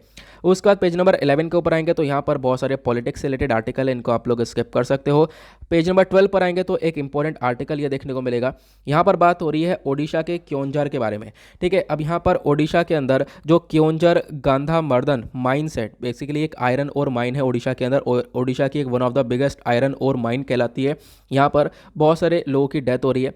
अब यहाँ पर पिछले कुछ महीने में अगर हम बात करें तो एक महिला है सुकुरमणि मुंडा, ठीक है, लगभग 31 ईयर की ये महिला थी, ओल्ड ट्राइबल वुमेन, इनकी डेथ हो गई है। अब यहाँ पर बोला गया डेथ के पीछे का रीज़न ये है, देखो डेथ के पीछे का रीज़न है काफ़ी सारी गंदगी, ठीक है, पॉवर्टी, गरीबी, पुअर न्यूट्रिशन, पोल्यूशन। तो ये 2-3 कारण है जिसकी वजह से यहाँ पर डेथ हुई है। और भी बहुत सारे लोगों की डेथ हुई है, ऐसा नहीं है कि सिर्फ इनकी डेथ हुई है, और भी बहुत सारे लोगों की यहाँ पर डेथ देखने को मिली है, किसी की 25 साल में, किसी की 46 साल में, किसी की 31 साल में। तो बहुत सारी डेथ हम लोग को पिछले कुछ महीनों में लगातार नज़र आ रही हैं। अब यहाँ पर एनालिसिस किया गया कि ये डेथ क्यों हो रही है, इसके पीछे का रीज़न क्या है। तो इसके पीछे के रीज़न में यहाँ पर पता चलता है कि हम लोग कि ये लोग किस चीज़ पर बेसिस पर रह रहे हैं। देखो यहाँ पर एक चावल पाया जाता है उड़ीसा के अंदर, पाखाला राइस, ठीक है, पाखाला राइस जो है एक फर्मेंटेड राइस होता है। तो यहाँ पर इसी का इस्तेमाल कर कर, इसी का यहाँ पर यूज़ करके एक तरीके से ये लोग जी रहे हैं। उसके बाद यहाँ पर एक डिश प्रिपेयर करते हैं आरम लीफ से, एक यहाँ पर ये पत्ते हैं, इससे डिश बनाते हैं, और उसके बाद यहाँ पर भी इस डिश का इस्तेमाल करके खाकर इन्हीं चीज़ों के ऊपर जी रहे हैं बस। ऐसा यहाँ पर बताया गया कि न्यूट्रिशन बहुत ही ज़्यादा पुअर है और प्लस गंदगी वहाँ पर बहुत ज़्यादा है, गरीबी बहुत ज़्यादा है। तो ये आप लोग देख पाओगे कि इनकी वजह से भी यहाँ पर लोगों की काफ़ी हद तक डेथ हो रही है। ये यहाँ पर एनालिसिस के अंदर बताया गया है। टू द पॉइंट मैंने आप लोगों को बता दिया है कि एग्जैक्टली इस आर्टिकल के अंदर क्या क्या मेंशन किया गया है। ठीक है, यहाँ पर क्या है, अच्छा पानी नहीं मिल पा रहा है, ठीक है। उसके बाद आप कह सकते हो पोल्यूशन के अंदर हमने बात करी कि lack of access of safe drinking water है, साफ़ सुथरा पानी नहीं मिल रहा है पीने के लिए। प्लस यहाँ पर पोल्यूशन काफ़ी बढ़ रहा है आयरन और माइंस की वजह से, तो और उसकी वजह से यहाँ पर एक तरीके से डेथ हो रही है काफ़ी सारे लोगों की। तो आने वाले टाइम पर इन एरियाज़ के अंदर कुछ ना कुछ स्टेप्स उठाने की काफ़ी ज़्यादा आवश्यकता है, अदरवाइज़ यहाँ पर इसी प्रकार से डेथ होती रहेंगी, ऐसा यहाँ पर बताया गया। ठीक है, तो आगे बढ़ते हैं नेक्स्ट आर्टिकल की तरफ। और क्या है हमारे लिए इंपॉर्टेंट हमारे एग्जाम के लिए, उसका एक आर्टिकल आप देख पाओगे, यहाँ पे चर्चा हो रही है new ministry of defence complex design जो है ये तैयार हो रहा है, और ये डिज़ाइन एक तरीके से इको फ्रेंडली होगा, ऐसा हमारे आर्किटेक्ट्स बोल रहे हैं। आपको मालूम होगा अभी हम लोग किस चीज़ के ऊपर फोकस कर रहे हैं, हमारा एक बहुत बड़ा प्रोजेक्ट चल रहा है। वो प्रोजेक्ट कौन सा है, वो है हमारा प्रोजेक्ट, मालूम होगा आपको, सेंट्रल विस्टा रीडेवलपमेंट प्रोजेक्ट के बारे में। तो सेंट्रल विस्टा रीडेवलपमेंट प्रोजेक्ट के ऊपर काम चल रहा है, उसी के अंदर हमारे जो मिनिस्ट्री ऑफ डिफेंस है, ठीक है, इनके भी कॉम्प्लेक्सेस तैयार हो रहे हैं। तो 2 नए ऑफिस का उद्घाटन ऑलरेडी कर चुके हैं हम लोग, और ये सेंट्रल विस्टा रीडेवलपमेंट प्रोजेक्ट का पार्ट है। ये आप देख पा रहे होंगे, नए ऑफिस कुछ इस प्रकार के नजर आ रहे हैं मिनिस्ट्री ऑफ डिफेंस के, इनका उद्घाटन हो चुका है। यहाँ पर बोला गया कि इनके ये जो ऑफिस हैं ये इको फ्रेंडली है, ठीक है, यहाँ पर पोल्यूशन वगैरह नहीं हुआ है। आप कह सकते हो कैसे, ऐसा कैसे हो सकता है, यहाँ पर कंस्ट्रक्शन हो रहा है तो पोल्यूशन नहीं होगा, कंस्ट्रक्शन हो रहा है धूल वूल इतनी उड़ेगी, इससे पोल्यूशन तो होगा। लेकिन यहाँ पर देख पाओगे कंस्ट्रक्शन में एक बहुत ही ज़्यादा शानदार टेक्नोलॉजी का इस्तेमाल किया गया है, इसके बारे में ध्यान रखना, क्वेश्चन बन सकता है।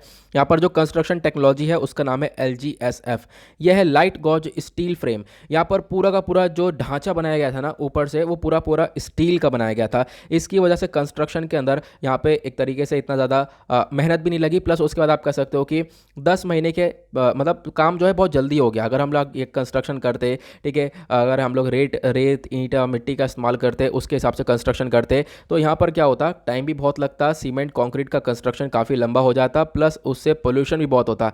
लेकिन यहाँ पर क्या किया गया, इसकी बजाय हम लोगों ने LGSF टेक्नोलॉजी का इस्तेमाल किया गया, लाइट गॉज स्टील फ्रेम का इस्तेमाल किया गया। पूरा जो बिल्डिंग है उसका ढांचा स्टील फ्रेम से बनाया गया है। किस प्रकार से ढांचा होता है मैं आपको दिखाता हूँ, यहाँ पर ये आप देख पा रहे होंगे, ठीक है, ये है एग्जैक्टली वो। तो इस प्रकार से यहाँ पर स्टील का ढांचा बनाया जाता है। लाइट गॉज स्टील फ्रेमिंग एक कंस्ट्रक्शन टेक्नोलॉजी है जो कि इस्तेमाल करी जाती है कोल्ड फॉर्म स्टील्स के लिए, ठीक है। यहाँ पर कंस्ट्रक्शन मटेरियल्स का मतलब जो कोल्ड फॉर्म स्टील होती है उसको एज अ कंस्ट्रक्शन मटेरियल इस्तेमाल किया जाता है, और इसके हिसाब से यहाँ पे बनाया जाता है। तो आपसे क्वेश्चन बन सकता है, इसके बारे में आपको ध्यान रखना है। प्लस इस बिल्डिंग में टेराकोटा का इस्तेमाल किया गया है। टेराकोटा मतलब यहाँ पर चिकनी मिट्टी का ज़्यादातर इस्तेमाल किया गया है। इससे यहाँ पर इस बिल्डिंग के अंदर ठंडक रहेगी, क्योंकि जो सन की रेज हैं वो डायरेक्टली हिट करके उस एरिया को गर्म नहीं कर पाएंगी। तो यहाँ पर आप कह सकते हो ये कुछ चीज़ें देखने को मिलेंगी, मतलब इको फ्रेंडली यहाँ पर ये बिल्डिंग देखने को मिली है। तो कुछ ऐसी इंपॉर्टेंट चीज़ थी एग्जाम के लिए जो कि मैंने इसी वजह से यहाँ पर आपको आर्टिकल के अंदर समझा दी है। बाकी आप लोग यहाँ पर इस आर्टिकल को स्किप कर सकते हो। उसके बाद ये आप लोग पिक्चर देख पा रहे होंगे। अब ये पिक्चर क्यों शानदार है, यहाँ पर पिक्चर शानदार है, पीछे ताजमहल शानदार आ रहा है। अब यहाँ पर क्या है ना, कल एक आर्टिकल आया था, कल हमने इस आर्टिकल को डिस्कस नहीं किया था, छोटा सा आर्टिकल है। जो डेनमार्क की प्राइम मिनिस्टर है वो इंडिया में है, ठीक है। अब यहाँ पर इंडिया में विजिट करी थी उन्होंने, इंडिया में विजिट करने के बाद हमारे प्राइम मिनिस्टर के साथ बातचीत करी और काफ़ी सारी चीज़ों को एक तरीके से पैक्ट को साइन किया गया है। अब यहाँ पर देख पा रहे होंगे, अब विजिट पर आई थी तो ऑब्वियस सी बात है, यहाँ पर ताजमहल घूमने चले गए। डेनमार्क की प्राइम मिनिस्टर है मैट फ्रेडरिक्सन और उसके बाद इनके हस्बैंड है बो तेंगबर, ठीक है। ये दोनों विजिट पर गए ताजमहल, और आप देख पाओगे इस संडे की ये पिक्चर देखने को मिल रही है। अब मैं आपको कुछ इंपॉर्टेंट इन्फॉर्मेशन बता देता हूं, एग्जाम के लिए बहुत इंपॉर्टेंट है। अभी इंडिया और डेनमार्क के बीच में क्या क्या हुआ है, न्यूज़ में क्यों है, क्योंकि इंडिया और डेनमार्क ने मिलकर 4 एग्रीमेंट को अभी साइन किया है। जब ये अभी यहाँ पर प्राइम मिनिस्टर विजिट पर थी तो दोनों के बीच में विजिट आप कर सकते हो बातचीत हुई, और बातचीत होने के बाद 4 एग्रीमेंट को साइन किया गया। और वो एग्रीमेंट कौन कौन से हैं, तो ये जो एग्रीमेंट साइन करे गए थे वो अलग अलग फील्ड में, एक है स्किल डेवलपमेंट और एंटरप्रेन्योरशिप के कैटेगरी में, दूसरा है traditional knowledge digital library category में। फिर उसके बाद यहाँ पर आप कह सकते हो ये दो कुछ कैटेगरीज के अंदर जहाँ पर ये लोग मिलकर काम करने वाले हैं, सेंटर ऑफ एक्सीलेंस यहाँ पर एक तरीके से उसको एस्टेब्लिश करेंगे, ठीक है। तो यहाँ पर क्लाइमेट चेंज के ऊपर काम करने वाले हैं। साथ ही साथ जो ग्राउंड वाटर रिसोर्सेज होते हैं उसकी मैपिंग करेंगे। तो यहाँ पर इन चीज़ों के ऊपर यहाँ पर आप कह सकते हो इन 3-4 चीज़ों के ऊपर ये एग्रीमेंट साइन किया गया इन दोनों कंट्रीज़ के थ्रू, ये आप लोग ध्यान रख सकते हो। और साथ ही साथ इंडिया और डेनमार्क के रिलेशन अपने आप में काफ़ी अच्छे हैं। साल 2020 में 28 सितंबर में आपको मालूम होगा एक वर्चुअल समिट भी हुआ था दोनों कंट्रीज़ के बीच में, जहां पर दोनों कंट्रीज़ ने मिलकर ग्रीन स्ट्रेटेजिक पार्टनरशिप को लॉन्च किया था। दोनों कंट्रीज़ मिलकर क्लाइमेट चेंज को लेकर काम करेंगे, ये फोकस रखा गया था। प्लस यहां पर दोनों कंट्रीज़ ने मिलकर 5 ईयर एक्शन प्लान को भी एक तरीके से वेलकम किया है। 2021 से लेकर 2026 तक यहाँ पर लगातार एक तरीके से आप कह सकते हो कि यहाँ पर देखने वाले हैं कि इन कंट्रीज़ के अंदर किस प्रकार से प्रोग्रेस हो रही है ना। उसके बाद यहाँ पर कुछ और इंपॉर्टेंट इन्फॉर्मेशन है, डेनमार्क के बारे में जान लो, बहुत इंपॉर्टेंट है, क्योंकि ऑब्वियस सी बात है किसी कंट्री के बारे में चर्चा हो रही है तो एग्जाम के लिए काफ़ी इंपॉर्टेंट हो जाती है। तो मैंने आपको एक सेकंड में इसकी लोकेशन दिखा देता हूँ, बहुत इंपॉर्टेंट है। इंडिया के कंपैरिजन में डेनमार्क आपको यहाँ पर देखने को मिलेगा, ठीक है। और डेनमार्क अगर हम थोड़ा जूम करके देखें तो इस प्रकार से आपको देखने को मिल जाएगा। इसके आसपास की कौन कौन सी कंट्रीज़ है, तो नॉर्वे है, स्वीडन है, कोपेनहेगन, यहाँ पर आपको डेनमार्क की कैपिटल देखने को मिलेगी। उसका इधर बाल्टिक सी है, इधर जर्मनी है और इधर नॉर्थ सी आपको देखने को मिलेगा, ठीक है। डेनमार्क के आसपास आपको 1-2 आइलैंड देखने को मिल जाते हैं, जो फरो आइलैंड्स है वो यहाँ पर आपको देखने को मिल जाते हैं। इसके बारे में आइडिया रख सकते हो एक, जो कि इंपॉर्टेंट है, ठीक है। डेनमार्क अपने आप में एक बहुत इंपॉर्टेंट कंट्री है, क्योंकि बहुत सारे इंडेक्सेस में डेनमार्क हमेशा से टॉप करता है, ठीक है। ये आप लोगों को ध्यान रखना है। डेनमार्क के बारे में मैंने आपको बताया। यहाँ पे जो करेंसी है वो कौन सी इस्तेमाल होती है, डेनिश क्रोन यहाँ पर करेंसी का इस्तेमाल किया जाता है। ज़्यादातर यहाँ पर एथनिक ड्रेन्स लोग ही रहते हैं। डेनिश यहाँ पर ऑफिशियल लैंग्वेज है। क्रिश्चियन, ज्यूज, कैथोलिक क्रिश्चियंस लोग यहाँ पर ज़्यादातर देखने को मिलते हैं। और डेनमार्क के अंदर अगर हम बात करें संविधान की, तो एक यूनिटरी स्टेट आपको देखने को मिलेगा। यहाँ पर एक यूनिक कैमरलिज्म है। आपको मालूम होगा भारत के अंदर बाई कैमरलिज्म है, मतलब कि राज्यसभा लोकसभा है, उसी प्रकार से यहाँ पर इनका खुद का सिर्फ और सिर्फ एक ही यहाँ पर बॉडी देखने को मिलेगा, जिसको यूनिक कैमरल बोला गया है, जिसको फोल्केटिंग बोला जाता है, ठीक है। ये आप लोग ध्यान रख सकते हो। उसके बाद डेनमार्क बहुत सारे इंडेक्स है जहाँ पर टॉप 10 में आता है, बहुत सारे इंडेक्स है जहाँ पर टॉप 1 में आता है। इस वजह से एक इंपॉर्टेंट कंट्री है डेनमार्क, इसके बारे में आइडिया रखना है। उसके बाद एक आर्टिकल आपको देखने को ये मिलेगा, हमारी सरकार ने अलाउ कर दिया है एक्सपोर्ट ऑफ स्पुतनिक लाइट। अब स्पुतनिक लाइट क्या है, कोई ये लाइट नहीं है, वैक्सीन के बारे में चर्चा हो रही है। आपको मालूम होगा कि रशियन वैक्सीन है स्पुतनिक 5 वैक्सीन, ठीक है। इसी का एक वर्जन स्पुतनिक लाइट, ये हमारी कंट्री ने डोमेस्टिकली इसको बनाया है, हमने खुद बनाया है। अब इसको एक तरीके से हम लोग एक्सपोर्ट कर रहे हैं। हमारी सरकार ने यहाँ पर अलाउ कर दिया है कि हम अब इन वाली वैक्सीन को एक्सपोर्ट करेंगे बहुत सारी कंट्रीज़ के अंदर, ये इसके बारे में चर्चा हो रही है, ठीक है। तो एग्जाम के लिए आर्टिकल में कुछ इतनी चीज़ें इंपॉर्टेंट नहीं है, मैं आपको कुछ एक एक्स्ट्रा चीज़ बता देता हूं जो कि बहुत इंपॉर्टेंट है। यहाँ पर आपको मालूम होगा भारत के अंदर आज के टाइम पर 2-3 वैक्सीन काफ़ी ज़्यादा पॉपुलर हैं। कोविशील्ड हो गया, कोवैक्सीन हो गया, उसके बाद ये स्पुतनिक 5 हो गया। स्पुतनिक 5 अपने आप में बहुत इंपॉर्टेंट वैक्सीन है, एक रशियन वैक्सीन थी, क्योंकि यहाँ पर दुनिया भर में कोविड-19 की एक ऐसी वैक्सीन थी जिसको सबसे पहली बार अप्रूव किया गया था, वो स्पुतनिक 5 थी।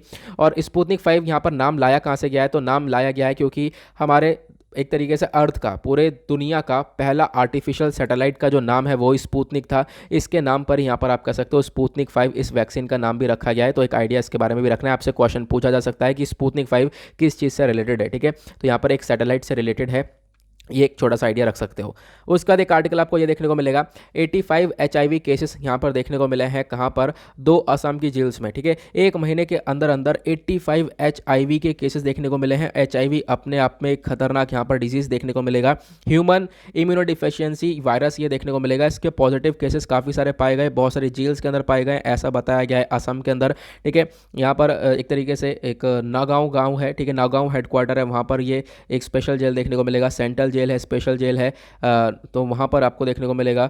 और उसके बाद यहाँ पर इन्हीं एरियाज़ के अंदर जो भी जेल्स हैं वहाँ पर बहुत सारे लोगों के अंदर पिछले एक महीने के अंदर ये HIV डिजीज़ एक तरीके से पॉजिटिव पाए गए हैं। तो ये HIV होता क्या है मैं आपको इसके बारे में बता देता हूँ, इंपॉर्टेंट है क्योंकि इतने सारे केसेस निकल कर आए। तो HIV यहाँ पर ह्यूमन इम्यूनोडिफिशियंसी वायरस है, इसको हम लोग एक लेंटी वायरस बोलते हैं, इसके बारे में ध्यान रखना, लेंटी वायरस इसको बोला जाता है, ठीक है। यहाँ पर ये एक सब क्लासिफिकेशन है रेट्रो वायरस का। रेट्रो वायरस के रिगार्डिंग कल क्वेश्चन आया था यूपीएससी में, ध्यान से आपने देखा होगा पेपर तो आप समझ रहे होंगे, ठीक है। तो यहाँ पर ध्यान रखना, हम लोग HIV के वायरस के बारे में पहले भी पढ़ चुके हैं। तो यहाँ पर HIV वायरस यहाँ पर क्लासिफिकेशन है रेट्रो वायरस का। और HIV क्या करता है? HIV की वजह से एड्स होता है, ठीक है। एड्स क्या है? एड्स है एक्वायर्ड इम्यूनोडिफिशियंसी सिंड्रोम, ठीक है। तो इसकी फुल फॉर्म याद रखना, HIV की वजह से एड्स होता है। एड्स अपने आप में एक डेडली कंडीशन हो जाती है। यहाँ पर क्या होता है, किसी व्यक्ति का जो इम्यून सिस्टम है वो बिल्कुल फेल हो जाता है, और किसी व्यक्ति का इम्यून सिस्टम फेल हो गया मतलब वो किसी इन्फेक्शन से नहीं लड़ पाएगा, किसी बीमारी से नहीं लड़ पाएगा। ऑब्वियस ही बात है, आपको मालूम होगा कि हाँ, एक व्यक्ति के अंदर अगर उसका इम्यून सिस्टम काफ़ी अच्छा होता है तो वो किसी भी बीमारी से लड़ सकता है। अब इम्यून सिस्टम ही कमज़ोर होगा तो यहाँ पर उसको परेशानी होने वाली है। तो HIV होता क्या है? HIV की मैंने आपको बताया, इसकी वजह से एड्स होता है, और एड्स अपने आप में एक बहुत बड़ा एक डेडली कंडीशन देखने को मिलेगा। HIV करता क्या है? HIV यहाँ पर कुछ जो हमारे वाइट ब्लड सेल्स होते हैं उनको ख़त्म कर देता है, टी हेल्पर सेल्स होते हैं उनको ख़त्म कर देता है। टी हेल्पर सेल्स कौन से होते हैं? ध्यान रखना, टी हेल्पर सेल्स को हम लोग CD4 सेल्स भी बोलते हैं, क्वेश्चन बन सकता है यहाँ पर भी, तो यहाँ पर इसके बारे में ध्यान रखना है, ठीक है। तो एक तरीके से इन चीज़ों को ख़त्म कर देता है, हमारे सेल्स को ख़त्म कर देता है, और उसके बाद यहाँ पर जो पर्सन है वो काफ़ी लंबे समय तक नहीं रह सकता। यहाँ पर अगर कोई व्यक्ति उसको HIV है तो अगर वो ट्रीटमेंट के बिना रह रहा है तो ट्रीटमेंट के बिना लगभग 9 से 11 साल तक जीवित रह सकता है। ऐसी कुछ चीज़ें बताई गई हैं, उससे पहले भी डेथ हो जाती है, ठीक है। अब ये इन्फेक्शन कैसे फैल सकता है? तो ये इन्फेक्शन ब्लड का जो ट्रांसफ़र किया जाता है, ब्लड के ट्रांसफरेंस से भी फैल सकता है, प्लस उसके बाद यहाँ पर कोई माँ अपने बच्चे को मिल्क पिलाती है, ठीक है, उससे भी फैल सकता है, वेजिनल फ्लूइड से भी फैल सकता है, सीमन से भी फैल सकता है, प्लस प्री इजैकुलेट से भी यहाँ पर ये HIV फैल सकता है। इसके बारे में आपको ध्यान रखना है। एक वीक इम्यून सिस्टम काफ़ी बुरी कंडीशन पैदा कर देता है इंसान के अंदर, तो यहाँ पर यही कंडीशन HIV की कैटेगरी में भी हम लोग को देखने को मिलती है। ये आइडिया रखना, इंपॉर्टेंट आर्टिकल ये भी हो जाता है हमारे एग्जाम के लिए। आगे बढ़ेंगे नेक्स्ट आर्टिकल की तरफ, पेज नंबर 13 पर आएंगे, दैट इज वर्ल्ड सेक्शन। देखेंगे दुनियादारी में क्या चल रहा है। काफ़ी लंबा समय हो गया है हम लोग को सारे आर्टिकल डिस्कस करते करते। देखो आपको ऐसे ही आर्टिकल्स को कवर करना पड़ेगा, भले यहाँ पर 1 घंटे से लगभग 1 घंटे 10 मिनट या 1 घंटे 15 मिनट का वीडियो हो जाएगा, लेकिन आप लोगों को सारा का सारा कवरेज मिल जाएगा, तो एक इस पे फोकस ज़रूर रखना, ठीक है। मैं सारी चीज़ें कवर करने की कोशिश करूंगा, एडिटोरियल भी डिटेल में कवर करूंगा, तो इसके ऊपर आप लोग एक फोकस ज़रूर रख सकते हो, इंपॉर्टेंट है। यहाँ पर नेक्स्ट आर्टिकल बात करता है scientist behind Pakistan nuclear bomb AQ Khan passes away. AQ Khan कौन है? यहाँ पर आप देख पाओगे, यहाँ पर यह है पाकिस्तान के पास जो न्यूक्लियर बॉम्ब की टेक्नोलॉजी आई है वो सिर्फ और सिर्फ AQ खान की वजह से आई है। यह है AQ खान। अभी फिलहाल इसकी डेथ हो चुकी है, लगभग 85 साल की उम्र थी। ये कहाँ पे पैदा हुआ था? तो ये पैदा हुआ था भोपाल के अंदर, लेकिन भोपाल के अंदर पैदा होने के बाद ये पाकिस्तान चला गया था अपनी फैमिली के साथ 1947 के बाद, आप कह सकते हो पार्टीशन के बाद। फिर उसके बाद यहाँ पर आपका पढ़ने मतलब ये है कि ओवरऑल पढ़ाई में इंसान अच्छा था, अब यहाँ पे पढ़ाई में अच्छे थे, तो फिर क्या हुआ, पाकिस्तान ने इनको भेजा यूरोप गए। यूरोप में जाकर इन्होंने काफ़ी कुछ सीखा यूरोप के अंदर, ठीक है। लेकिन वहाँ से सीखने के बाद क्या करा, इन्होंने न्यूक्लियर बॉम्ब की टेक्नोलॉजी को चुरा लिया, ठीक है। चुराने के बाद बहुत सारे कंट्रीज़ को बेचा भी, प्लस पाकिस्तान के अंदर भी डेवलप करा। पाकिस्तान के अंदर इनके नाम पर एक लैबोरेटरी को बनाने की बातचीत करी गई है। पाकिस्तान के अंदर आज के टाइम पर काफ़ी सारे लोग इनको बहुत अच्छा मानते हैं। आप कह सकते हो आज के टाइम पर ईरान के पास या नॉर्थ कोरिया के पास न्यूक्लियर बॉम्ब की जो टेक्नोलॉजी है, जो सीक्रेट्स हैं, वो सिर्फ और सिर्फ इस व्यक्ति की वजह से आई है। इसने इन सीक्रेट्स को बेच दिया था। ईरान ने मिलियंस ऑफ डॉलर्स में यहाँ पर इन सीक्रेट्स को खरीदा था। नॉर्थ कोरिया ने भी किसी मिसाइल के बदले में यहाँ पर इन सीक्रेट्स को खरीदा था। ये आप लोग ध्यान रख सकते हो, ठीक है। ये मैंने आप लोगों को बताया एग्जैक्टली कि कौन था ये, ठीक है। तो यहाँ पर इन्होंने मतलब काफ़ी दूर दूर तक बहुत सारी कंट्रीज़ के अंदर ये चीज़ें फैला दी, ये एक तरीके से न्यूक्लियर बॉम्ब की टेक्नोलॉजी को फैला दिया है। ये यहाँ पर आप देख सकते हो। इनको father of Pakistan nuclear bomb भी बोला जाता है, AQ खान। तो एक आइडिया इनके बारे में रख सकते हो। ज़्यादा कुछ ऐसा एग्जाम में पूछा जाएगा नहीं, लेकिन फिर भी एक आइडिया रखना बहुत ज़्यादा ज़रूरी है। उसके बाद एक आर्टिकल ये देखने को मिलेगा, एक इंपॉर्टेंट आर्टिकल है। ईरान यहाँ पर लगभग बना चुका है 20% मोर एनरिच्ड यूरेनियम को, ठीक है। ईरान यहाँ पर 20% मोर एनरिच यूरेनियम कर चुका है। यूरेनियम एक ऐसा आपको पदार्थ देखने को मिलेगा जो कि न्यूक्लियर वेपन्स में इस्तेमाल किया जाता है, तो यहाँ पर उसके बारे में चर्चा हो रही है। तो ईरान ने लगभग आप कह सकते हो 120 किलोग्राम से ज़्यादा का यूरेनियम एनरिच कर लिया है, ऐसा यहाँ पर बोलता है कंट्री का न्यूक्लियर चीफ, है ना।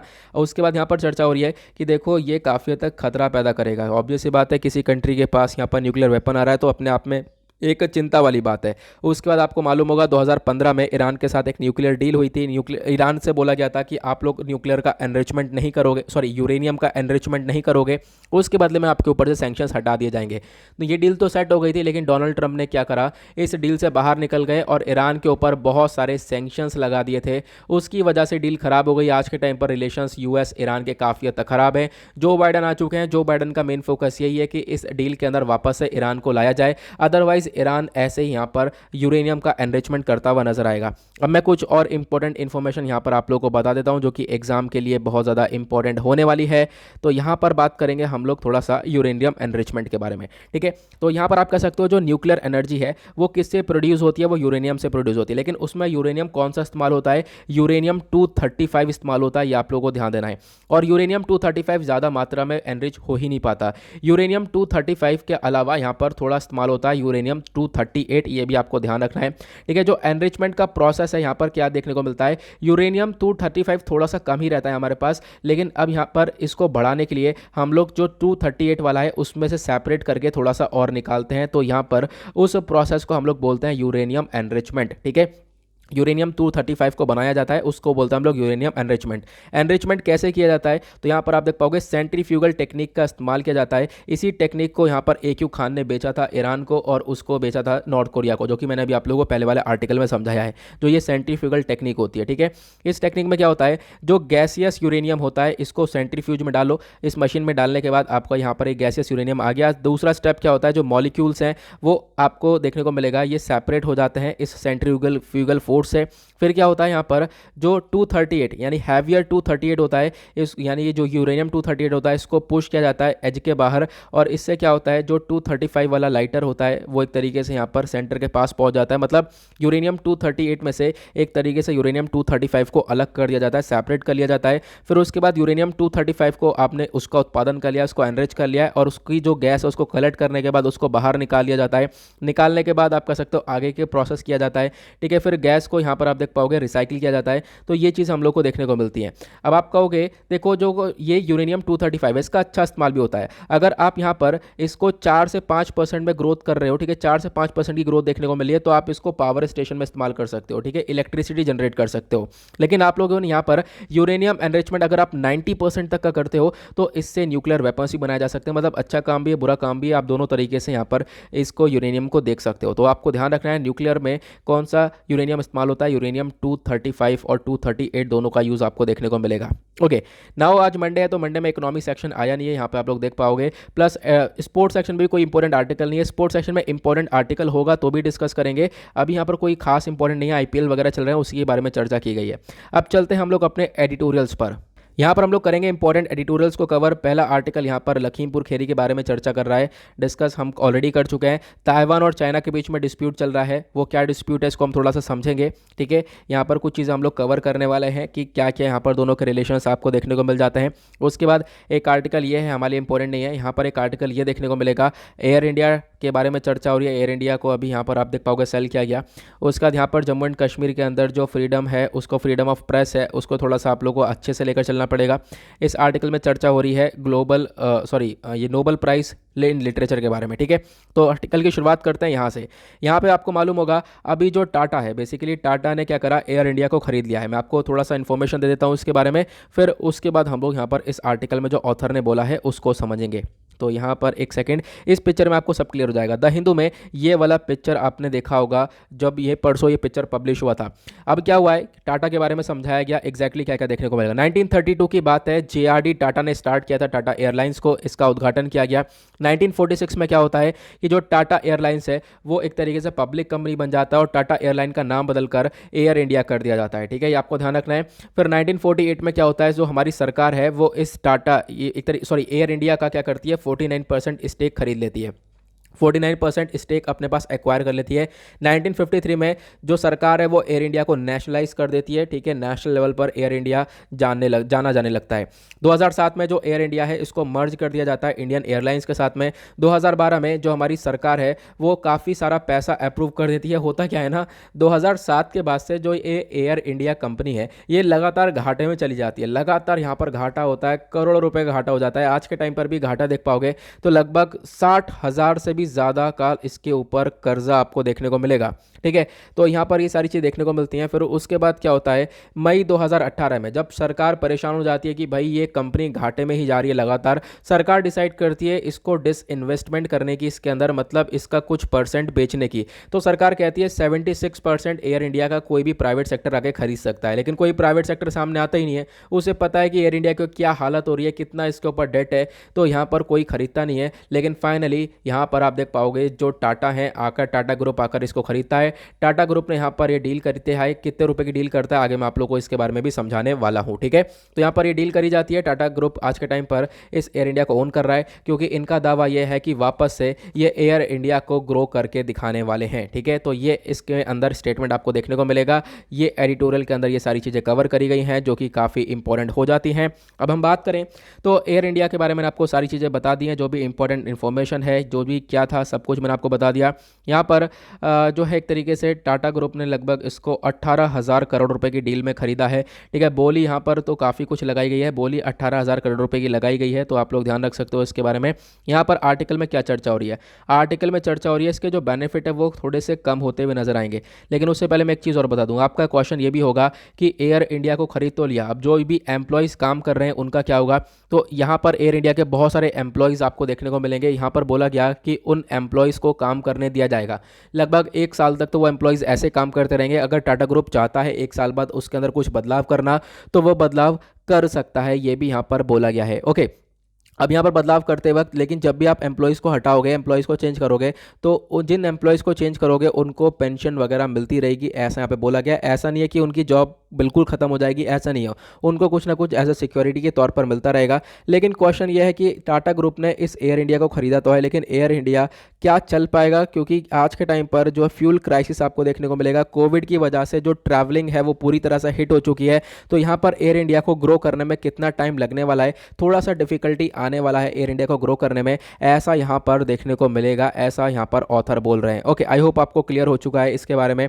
मैंने आपको एयर इंडिया डिसइन्वेस्टमेंट के बारे में सारी चीज़ें बता दी हैं, ये इन्फॉर्मेशन मैंने आप लोगों को बता दी थी, सारी इंपॉर्टेंट इन्फॉर्मेशन। एयर इंडिया को सोल्ड क्यों किया जा रहा है, यहाँ पर आप लोग देख पाओगे कि लगातार लॉस में चल रही है, 2007 में लगातार लॉस चल रहा है। यहाँ पर लोग टैक्स पे कर रहे हैं, लेकिन ये टैक्स भी बेकार जा रहा है। इस वजह से यहाँ पर ज़रूरत थी कि एयर इंडिया को हम लोग बेच दें।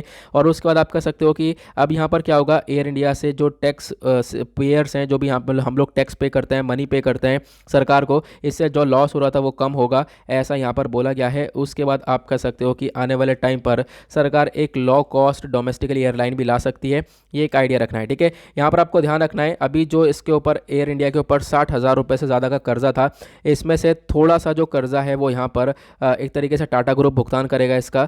थोड़ा सा टाटा ग्रुप यहाँ पर 15,000 करोड़ के आसपास पैसा देगा, लेकिन बाकी जो इसका अमाउंट है वो यहाँ पर सरकार ही पे करने वाली है। तो मतलब अभी सरकार के ऊपर सरदर्दी काफ़ी ज़्यादा देखने को मिलेगी, ओके।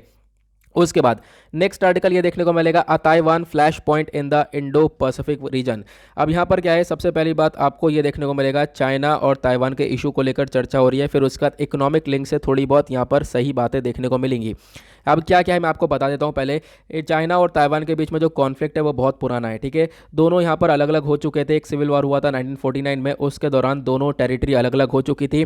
लेकिन उसके बाद से चाइना बोलता है ताइवान मेरा पार्ट है, लेकिन ताइवान बोलता है, ताइवान के लीडर्स बोलते हैं कि ताइवान एक सोवरन स्टेट है, ताइवान किसी का भी पार्ट नहीं है, ठीक है। ये आपको देखने को मिलेगा। लेकिन उसी के बेसिस पर लगातार दोनों के रिलेशंस खराब होते हुए नजर आए हैं। लेकिन फिर भी आप देख पाओगे, अगर ट्रेड के मामले में बात करें तो ट्रेड होता है दोनों कंट्रीज़ के बीच में। ताइवान का जो इन्वेस्टमेंट है वो चाइना के अंदर बहुत ज़्यादा आपको देखने को मिलेगा, ऐसा यहाँ पर बताया गया है। लेकिन फिर भी अगर हम बात करें, जो इनकी मीटिंग वगैरह है वो काफ़ी हद तक कम हो चुकी हैं। जब से डिस्प्यूट क्रिएट हुए तब से बातचीत वगैरह भी काफ़ी हद तक कम हो चुकी हैं। इकोनॉमिक लिंक्स की बात करें तो जैसे मैंने आपको बताया, ताइवान की जो बिजनेस एंटिटीज़ हैं उन्होंने बहुत ज़्यादा हैवी इन्वेस्टमेंट कर रखा है चाइना के अंदर, ठीक है। चाइना ने भी यहाँ पर उसके कॉन्ट्ररी बेसिस पर बात करें तो बहुत सारा इन्वेस्टमेंट कर रखा है ताइवान के अंदर। तो ऑब्वियस सी बात है इन्वेस्टमेंट के मामले में दोनों कंट्रीज़ आपको देखने को मिलेंगी आगे चल रही है। रिलेशनशिप जहाँ पर आप देख पाओगे दोनों का एक तरीके से सही देखने को मिलेगा, लेकिन फिर भी यहाँ पर क्या होता है कि दोनों के जो रिलेशनशिप हैं वो किस बेसिस पर यहाँ पर बेकार देखने को मिलेंगे, क्योंकि चाइना चाहता है कि ताइवान चाइना का पार्ट है और ताइवान चाइना का ही पार्ट रहे। लेकिन ताइवान क्या चाहता है, ताइवान चाहता है हम लोग बिल्कुल अलग हैं, हम लोग यहाँ पर किसी के भी पार्ट नहीं हैं। ताइवान के अंदर जो पॉलिटिक्स चल रही है वो क्या है, ताइवान के अंदर आज के टाइम पर आपको दो पॉलिटिकल पार्टीज देखने को मिलेंगी, एक केएमटी पॉलिटिकल पार्टी है, एक है डीपीपी पॉलिटिकल पार्टी, ठीक है। केएमटी पॉलिटिकल पार्टी यहाँ पर सपोर्ट करती है चाइना की पॉलिसी को, वन चाइना पॉलिसी को, चाइना को सपोर्ट करती है। और जो डीपीपी पार्टी है डेमोक्रेटिक प्रोग्रेसिव पार्टी, ये कहीं ना कहीं चाइना के अगेंस्ट में रहती है और ये कहती है कि ताइवान जो है एक अलग से सोवरन स्टेट है। अब ऑब्वियस ही बात है यहाँ पर जो चाइना है वो केएमटी पार्टी को सपोर्ट करेगा, क्योंकि केएमटी पार्टी भी चाइना की पॉलिसी को सपोर्ट कर रही है। लेकिन होता क्या है, फिर भी यहाँ पर ये अनलकी है, क्योंकि यहाँ पर होता क्या है, जो ताइवान के अंदर पॉलिटिकल पार्टी है वो डीपीपी वाली पॉलिटिकल पार्टी है और ये बिल्कुल चाइना के अगेंस्ट में है। और डीपीपी पॉलिटिकल पार्टी का मेन मकसद है कि जो ताइवान है वो एक सोवरन स्टेट बन पाए। या आप देख पाओगे ये लोग फेवर करते हैं यहाँ पर ताइवान को एक तरीके से कि ताइवान एक सोवरन स्टेट बन पाए। और उसके बाद यहाँ पर डीपीपी जो पॉलिटिकल पार्टी है इसकी लीडर अभी 2020 के इलेक्शन में जीत कर आई थी। लीडर का नाम है साई इंगवेन। आपको मालूम होगा पिछले साल जब ताइवान नेशनल डे मनाया गया, 10 अक्टूबर को ताइवान नेशनल डे मनाया जाता है और अभी 10 अक्टूबर को कल भी मनाया गया था। पिछले साल जब मनाया गया था तो भारत वाले लोगों ने लगातार यहाँ पर ट्रेंड कर दिया था ट्विटर के ऊपर, Taiwan national day, Taiwan national day. और उसी अवसर पर क्या करा था, जो ये ताइवान की लीडर हैं इस पॉलिटिकल पार्टी की साई इंगवेन, इन्होंने यहाँ पर भारत के नागरिकों को थैंक्स भी किया। देखो सरकार को थैंक्स नहीं किया, क्यों, क्योंकि हमारी गवर्नमेंट सपोर्ट करती नहीं है। गवर्नमेंट कहीं ना कहीं गवर्नमेंट को सपोर्ट करना चाहिए अगर हम बात करें, लेकिन यहाँ पर ताइवान को गवर्नमेंट सपोर्ट नहीं कर रही है। तो यहाँ पर आप लोग देख पाओगे ये चीज़ें देखने को मिलती हैं। ताइवान कभी भी हमारी जो इंडियन गवर्नमेंट है ताइवान के सपोर्ट में कभी भी बोलती नहीं है, ये आप लोगों ने देखा होगा, ठीक है। उसके बाद यहाँ पर क्या है, ये जो डीपीपी पॉलिटिकल पार्टी है इनका मेन मकसद है कि जो ताइवान है एक सॉवरन स्टेट है, ऐसा ही रहे। तो इसी चीज़ को देखते हुए लोगों के अंदर यहाँ पर एक सॉवरेटी, एक इंडिपेंडेंसी वाली जो जागरूकता है वो बनी रहती है और वो बढ़ती रहती है, ठीक है। ये आप देख पाओगे। उसके बाद यूएस की स्टैंड की बात करें तो यूएस भी आज के टाइम पर कुछ खास बोलता है नहीं ताइवान के मामले में, ठीक है। हालांकि बोलना चाहिए लेकिन यूएस यहाँ पर ज़्यादा बोलता है नहीं और इसी की वजह से आप कह सकते हो कि जो चाइना है वो अपना दबदबा बनाता है। और 9 अक्टूबर की बात है, जो चाइना है, चाइना के प्रेसिडेंट जी जिनपिंग, इन्होंने एक स्टेटमेंट भी दे दिया था कि जो ताइवान है, ताइवान यहाँ पर ताइवान को एक तरीके से चाइना का पार्ट होना है, एक तरीके से मस्ट भी, नॉट शुड भी, यहाँ पर मस्ट भी बोला गया। यहाँ पर ताइवान को एक तरीके से ताइवान जो है चाइना का पार्ट होगा, ऐसा यहाँ पर बोला गया।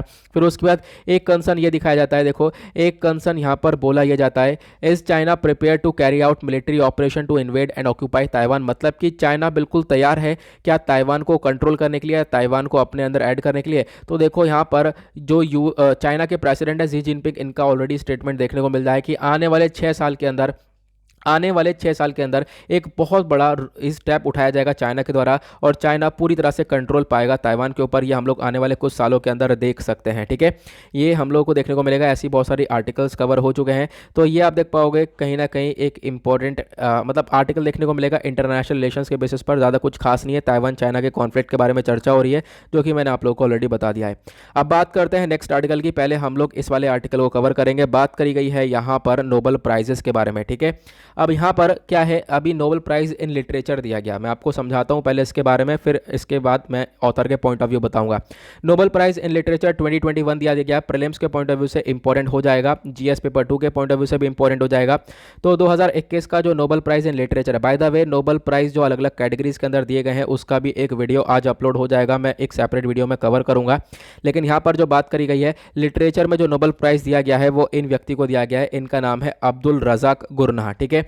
अब्दुल रज़ाक गुरनाह को ये प्राइज़ दिया गया। ये कहाँ से बिलोंग करते हैं, ये बिलोंग करते हैं तांजानिया से। तांजानिया के बराबर में एक आइलैंड है, वो भी तांजानिया क्या ही है, वहाँ से ये बिलोंग करते हैं। आप लोग ध्यान रखना है, उस आइलैंड का नाम है ज़ांज़ीबार, ठीक है, वहाँ से बिलोंग करते हैं। और आप कह सकते हो एक क्वेश्चन ये भी बन सकता है कि चलो साल 2021 का नोबेल प्राइज़ इन लिटरेचर हमें पता चल गया, साल 2020 में यहाँ पर ये नोबेल प्राइज़ इन लिटरेचर किसको मिला था, तो साल 2020 में मिला था लुईस ग्लक को। इसके बारे में आप लोग ध्यान रख सकते हो। नोबेल प्राइज़ सारी कैटेगरीज में मिल चुका है, इकोनॉमिक्स को छोड़कर। ज़्यादातर इकोनॉमिक्स की कैटेगरी में थोड़ा देर से मिलता है, लेकिन अभी यहाँ पर बाकी सारी कैटेगरीज में मिल चुका है। अब्दुल रज़ाक गुरना साहब के बारे में बात करें तो इनका जन्म हुआ था 1948 में, ठीक है। ये कहाँ पर ग्रो हुए, तो ज़ांज़ीबार के आइलैंड में यहाँ पर ये एक तरीके से ग्रो हुए थे, प्लस वहीं पर इन्होंने जन्म लिया। फिर उसके बाद ये यूके के अंदर मतलब ब्रिटेन में चले गए, ब्रिटेन में एज अ रेफ्यूजी गए थे। तो इसी वजह से जितनी भी नॉवेल्स इन्होंने लिखी हैं, ऑब्वियस सी बात है लिटरेचर की कैटेगरी में इनको अवार्ड मिला है, तो इन्होंने नॉवेल्स वगैरह बहुत सारी इंपॉर्टेंट यहाँ पर पुस्तकें लिखी होंगी, बहुत सारे इंपॉर्टेंट आर्टिकल्स लिखे होंगे, बिल्कुल। तो यहाँ पर इन्होंने जितनी भी नॉवेल्स लिखी हैं उसके अंदर रेफ्यूजी का टाइटल आपको देखने को मिलेगा। क्यों? क्योंकि यहाँ पर एज अ रेफ्यूजी ये खुद गए थे, एज अ शरणार्थी ये गए थे यूके के अंदर। उस बेसिस पर यहाँ पर ये बार बार रेफ्यूजी के बारे में चीज़ें मेंशन करते हैं। इन्होंने यहाँ पर लिखना चालू कर दिया था अपने 21 साल की उम्र में, ठीक है। और उसके बाद आप कह सकते हो कि पहले जो इनकी लैंग्वेज हुआ करती थी वो स्वाहिली, पहले यहाँ पर स्वाहिली लैंग्वेज में लिखा करते थे, लेकिन बाद में इंग्लिश में लिखने लगे।